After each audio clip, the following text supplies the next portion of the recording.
I've been wondering if relativity might one day be overthrown. After all, humanity has been wrong about so many things before. The geocentric model collapsed. The ether died out. Even gravity has been rewritten multiple times. Yet today, we are still using relativity and quantum mechanics to hold up our entire model of the universe. The problem is they contradict each other, can't explain black holes, and don't clarify the origin of the cosmos. If they too collapse someday, what would remain of our cosmic understanding? Frankly, I'm afraid to think too deeply about this. But when we look back at how humanity's view of the universe has evolved, I believe you'll find genuine inspiration in this journey. So for the next dozen minutes, let's re-examine that universe we thought we'd already figured out. For thousands of years, everyone firmly believed Earth was the center of the universe. This wasn't just an astronomical model, it was civilization's foundational understanding of existence. From ancient Greece to medieval Europe, the geocentric view wasn't merely science, it was philosophy, religion, the ultimate truth nobody dared question. Yet this truth eventually crumbled. The man who began this revolution was Copernicus, mathematician, astronomer, and devout church member. In his time, challenging mainstream beliefs like this meant professional suicide. But after years of observation and calculation, he began doubting what everyone took for granted. Did everything truly revolve around Earth? Copernicus proposed what seemed like a simple idea yet shattered an era's worldview. Earth wasn't the center, the sun was. Moreover, Earth wasn't stationary but orbited the sun like other planets. This model didn't just rearrange celestial motions, it fundamentally challenged humanity's sense of cosmic significance. Interestingly, Copernicus didn't publish immediately. He knew the danger. In that worldview, Earth wasn't just another planet, but God's central stage, with humanity as the universe's protagonists. People didn't merely believe in geocentrism, they thought the Bible confirmed it. Questioning this meant challenging divine order itself, nearly heresy. So Copernicus hesitated, refining his work in silence for over 30 years, only permitting publication on his deathbed. Legend says he first held the printed, on the revolutions of the heavenly spheres, in 1543 as he lay dying. Yet even then, the book caused little immediate stir. Many scholars treated it as a useful computational tool rather than literal truth. To them, it was just a better mathematical model without revolutionary implications. Even the church remained silent, not from acceptance but because it saw no need to react. This quiet was merely the calm before the storm. As years passed, more scientists seriously considered heliocentrism, none more explosively than Galileo. Armed with the era's most advanced tool, the telescope, which today seems like simple lenses, but then opened a window to heaven, he observed lunar craters, mountains, and Jupiter's orbiting moons, breaking the sacred notion that all celestial bodies circled Earth. His observations of Venus phases only made sense if Venus orbited the Sun. For the first time, Copernicus' ideas had visible proof. Galileo didn't stay silent. He publicly taught heliocentrism, even writing in Italian rather than Latin so common people could understand.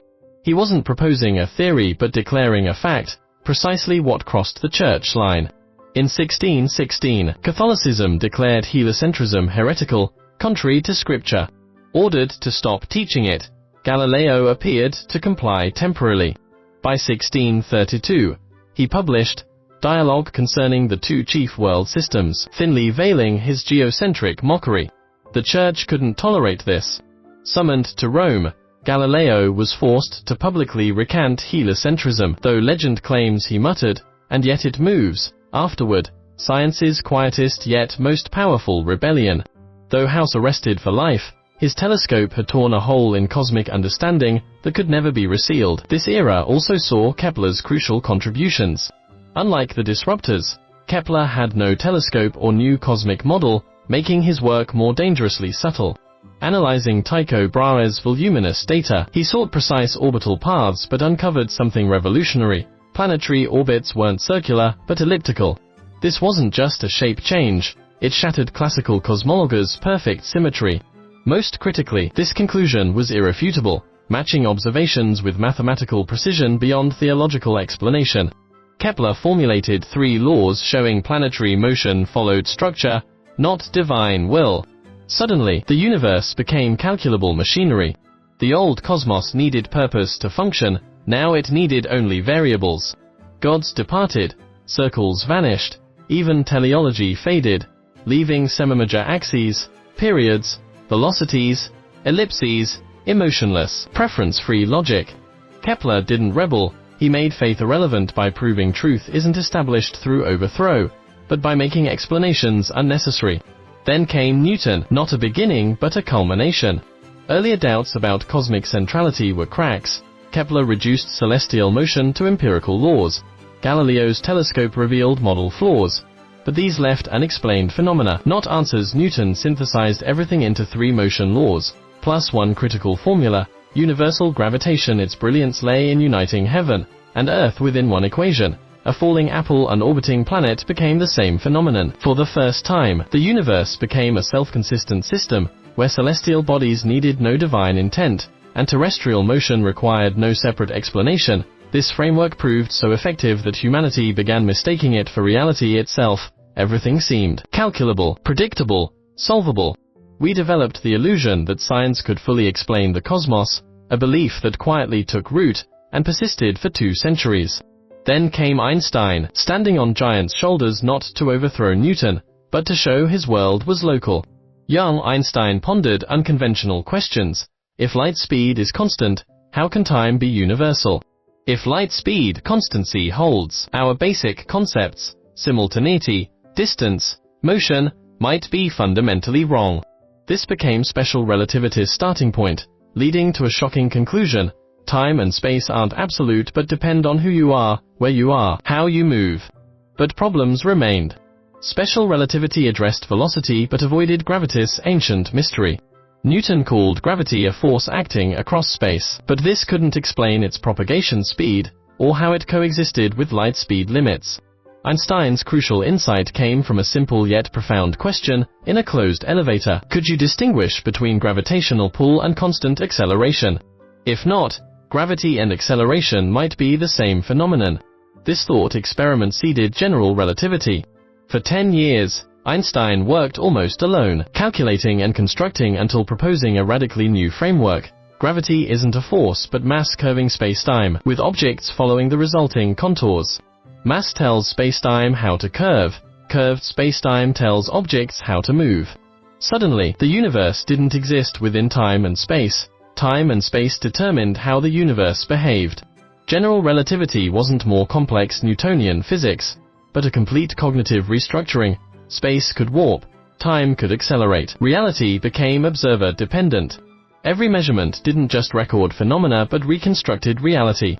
Thus, general relativity wasn't an extension of cosmic understanding, but the beginning of understanding how the universe changes us. While Einstein rewrote space-time, physics' other end developed cracks, not from celestial gravity or light speed but the microscopic world. The first warning came from a seemingly minor issue: blackbody radiation's high-frequency divergence. Classical physics predicted radiation energy should distribute evenly with increasing frequency, but reality disagreed. At higher frequencies, predictions grew absurd, approaching infinity. This wasn't mere miscalculation but signaled complete theoretical breakdown at tiny scales. Facing this, Planck did what nobody wanted. He proposed energy wasn't continuous, but quantized, released in packets.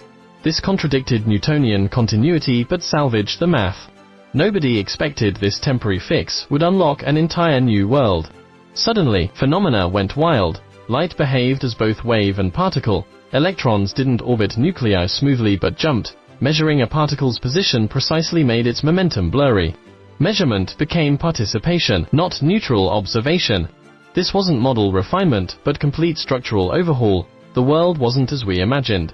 By the 1920s, young physicists, Bohr, Heisenberg, Schrödinger, organized these phenomena into quantum theory with key concepts: superposition, uncertainty, wave functions.